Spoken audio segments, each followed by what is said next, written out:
Xôi mùi đã rất thơm các bạn. Các bạn nhớ là ta phải cho ruốc lên trên nha. Đây, ta cho ruốc lên trên, khi ăn là ta tải ruốc ra. Xôi còn nóng ăn rất dẻo, nạc rất là ngậy các bạn ạ.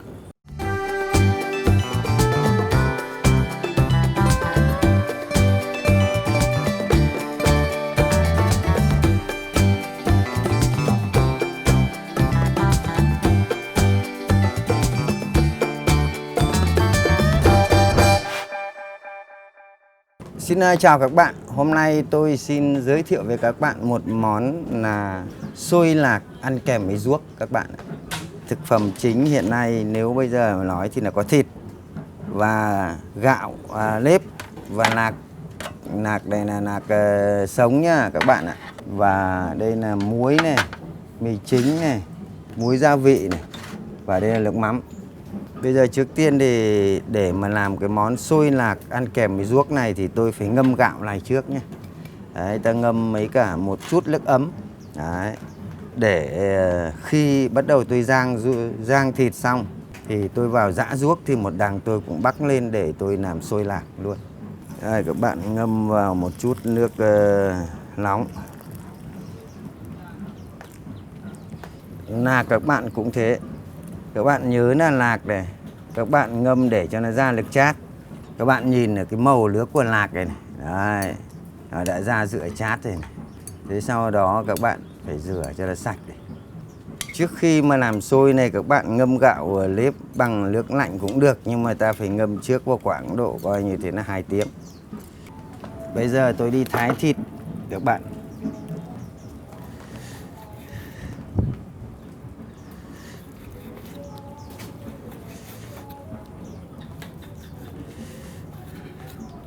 Đấy, các bạn phải lạng cái gân này ra này. Đấy, nó có một đường gân trắng này ta phải lạng ra. Cái gân trắng này ta bỏ đi. Đây tôi cho vào đây để tôi rang ruốc đấy nhá. Khi bắt đầu lại để làm cái môn này thì ta phải động tác này, ta rang thịt trước, xong ta thổi sôi sau. Một đằng thổi sôi thì một đằng tôi đi giã ruốc. Đấy là làm như thế cung đoạn để cho nó nhanh. Chứ các bạn mà cứ thổi sôi xong mới giã ruốc thì nó lại lâu. Thì ta phải chờ để đun. Tôi cho một chút mỡ lên nhá, để cho chống dính nữa này. Đấy, để ta rang cho nó hợp lý. Bây giờ tôi cho thịt vào.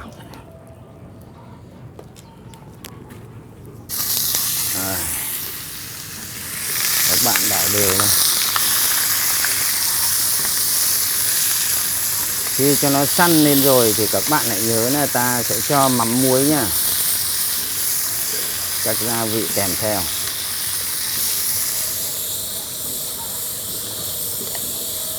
Trước tiên các bạn phải cho nó săn hết đã, xong mới cho mắm muối.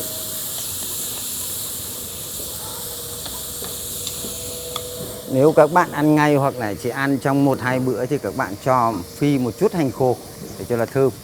Còn nếu mà các bạn để lâu ấy, thì các bạn không nên cho hành khô. Chỉ việc là rang sấy cho nó thơm, cho nó khô cái ruốc lên thôi thì để được lâu. Đấy, bây giờ tôi sẽ cho các gia vị vào.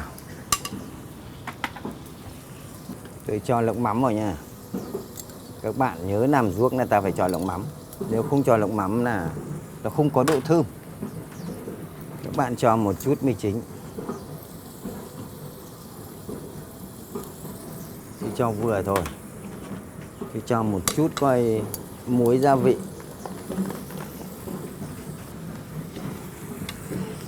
Ta rang cho nó thơm nhá.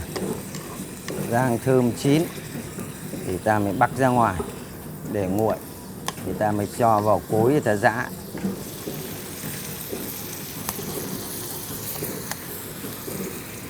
Bây giờ thịt tôi đã rang được rồi, đủ rồi, chín đã hợp lý rồi.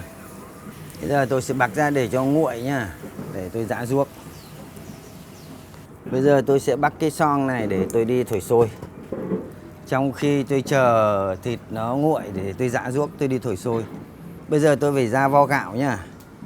Đấy, vo gạo với cả lạc để tôi chắt đi. Rửa cho vo cho sạch đã.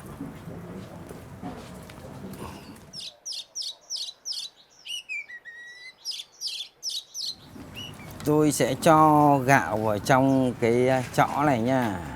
Đây, xong tôi trộn thật đều. Đây, còn một ít nước nào cho nó ra hết nước đi đã. Đấy. Bây giờ tôi sẽ cho lạc vào đây. Cho một chút muối. Tôi trộn đều này. Đây là xôi lạc. Các bạn nếu mà không ngâm nước, cứ thế lạc trộn vào mấy gạo mà không đem rửa đi thì lạc cũng còn hay bị coi ruộm đấy các bạn. Người ta cho lạc đỏ người ta bán đắt hơn mà, thế cho nên người ta ruộm. Bây giờ tôi sẽ cho vào nồi để tôi thổi sôi. Tôi cho vào nồi thổi sôi. Đấy, nước cũng đã nóng rồi. Bây giờ tôi cho vào đây. Nhớ là khi thổi sôi các bạn nhớ là cho một rúm muối. Lúc nãy tôi đã cho một rúm muối vào đây rồi. Đấy, để cho sôi nó có độ đậm. Nghĩa là chỉ nhận đậm thôi, chứ không nên coi như thế là đậm quá. Bây giờ ta cứ thế là đậy vung vào và đun. Đấy, đun đến khi mà vào khoảng độ 20 phút thì các bạn lấy đũa sơ lên. Bây giờ trong khi tôi thổi sôi thì tôi sẽ đi dạ ruốc. Đấy, cung đoạn này các bạn lên làm sao sắp xếp cho nó hợp lý thì nó sẽ vừa nhanh vừa hợp lý. Thế giã ruốc xong thì sôi chín thì bắt đầu tôi cho vào để tôi rang ruốc. Đấy là như thế là khâu cuối cùng là xong. Các bạn cho thịt vào trong cối để giã. Các bạn đừng lên cho một lúc cho hết. Đấy. Các bạn chỉ cho vừa phải, giã xong các bạn lại cho tiếp. Tuy như thế nhưng nó lại hóa ra nhanh hơn. Rồi. Các bạn cho một lúc nó đầy cối nên là giã lâu hơn.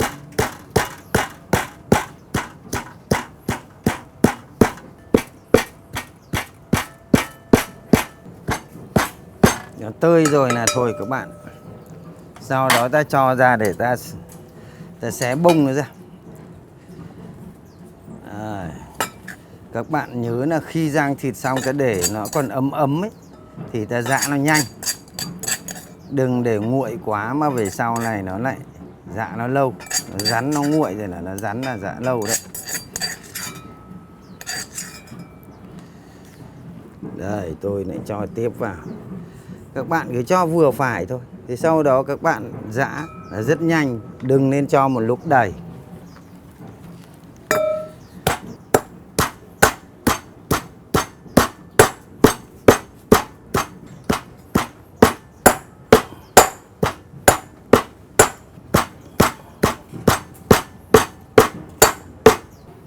Đây tôi cho ra cái bát to.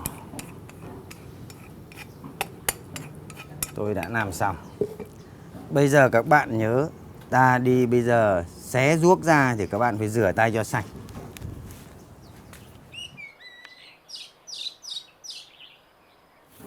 Đây các bạn xé ra. Đấy các bạn mà đã giã được tốt rồi thì xé nó rất là nhanh. Đấy các bạn xé nghĩa là giã mà nó đã dập được hợp lý thì xé nhanh lắm các bạn. Bây giờ tôi sẽ đảo sôi lên. Các bạn nhớ bởi vì ta không ngâm được gạo cho nên là ta chỉ ngâm bằng nước nóng. Ngâm nước nóng thì thời gian nó vẫn chưa được hợp lý. Thế cho nên là khi ta thổi sôi ta vẫn phải đẩy thêm nước sôi vào ở trên mặt sôi thì nó mới rền được sôi. Đây tôi mở vung nồi sôi ra. Các bạn nhớ là ta phải đẩy một chút coi như thế là nước sôi lên. Ta đẩy một chút nước sôi lên trên cái mặt sôi thì sôi nó sẽ nhanh rền. Đó ta đẩy xong rồi thì ta phải đảo luôn.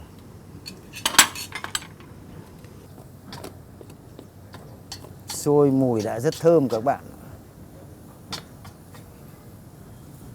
Tôi kiểm tra sôi nó vẫn còn hơi rắn một chút.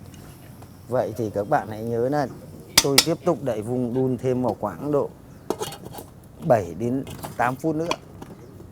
Về tôi mới đẩy thêm nước. Tôi đảo sôi lên nhá các bạn ơi. Đây sôi tôi đảo lên này.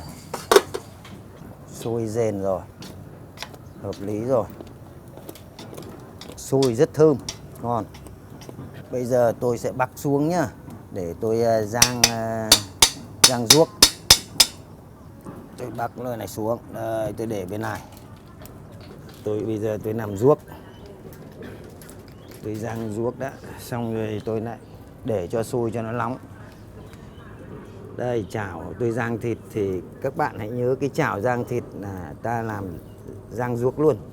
Vì đây là cái nước này là nước cốt của nó, ta không nên bỏ đi.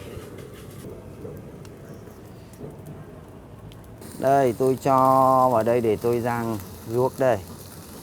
Đấy.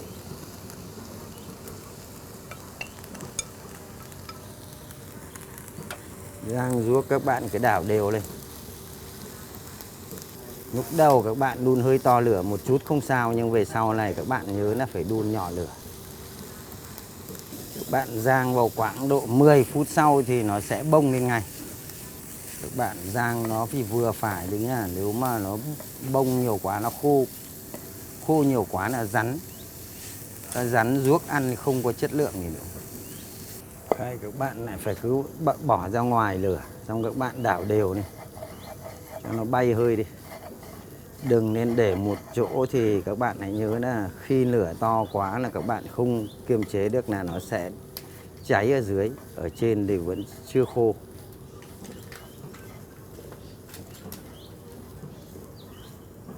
Đây các bạn ơi, tôi đã làm ruốc nó bông lên rồi nha. Các bạn nhớ là ta chỉ rang ruốc là ta rang vừa phải thôi. Rang tơi quá thì nó sẽ khô. Nhớ là ruốc này các bạn phải để nó nguội nha. Chứ đừng nên để nóng mà các bạn đã để vào bát nó lại hấp hơi. Các bạn nhớ nếu mà các bạn làm nhiều quá ăn không hết thì các bạn sẽ đóng vào lọ. Xong rồi để vào trong ngăn mát tủ lạnh để ăn dần các bạn. Đây tôi mở ra để tôi đơm sôi lên đĩa.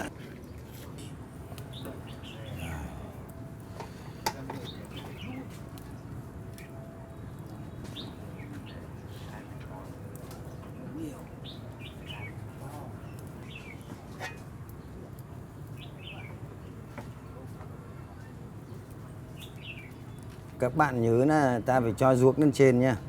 Đây, ta cho ruốc lên trên, khi ăn là ta tải ruốc ra. Đấy.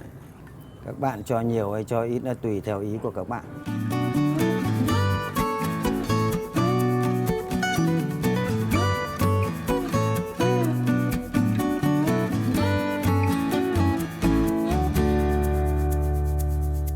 Các bạn ơi, tôi đã làm xong một cái món xôi lạc ăn mấy cả ruốc. Thực tế ra làm cái món xôi lạc ruốc này thì các bạn để ý xem, làm cũng rất là nhanh, không tốn nhiều thời gian. Cho nên các bạn cố gắng, nếu ta làm được lấy thì vừa ăn ngon và đảm bảo vệ sinh, không có thuốc bảo quản. Như thế thì hợp lý nhất là các bạn nên làm lấy. Bây giờ tôi sẽ mời các bạn thưởng thức cùng tôi. Đây là đĩa xôi tôi đã để lên mà nóng hôi hổi, ăn thì vào cái mùa này thì ngon lắm các bạn. Các bạn ăn với ruốc. Đây.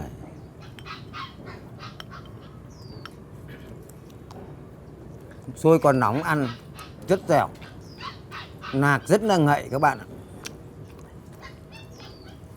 Bởi vì cái cua lếp này có bạn ăn được nhiều, có bạn ăn được ít. Cho nên cái cua lếp này thường xuyên thì ta nên ăn buổi sáng và buổi trưa. Đừng nên ăn về buổi tối. Nếu ăn về buổi tối mà các bạn ăn nhiều thì cái món này lại lâu tiêu. Đấy, các bạn nhớ nhá.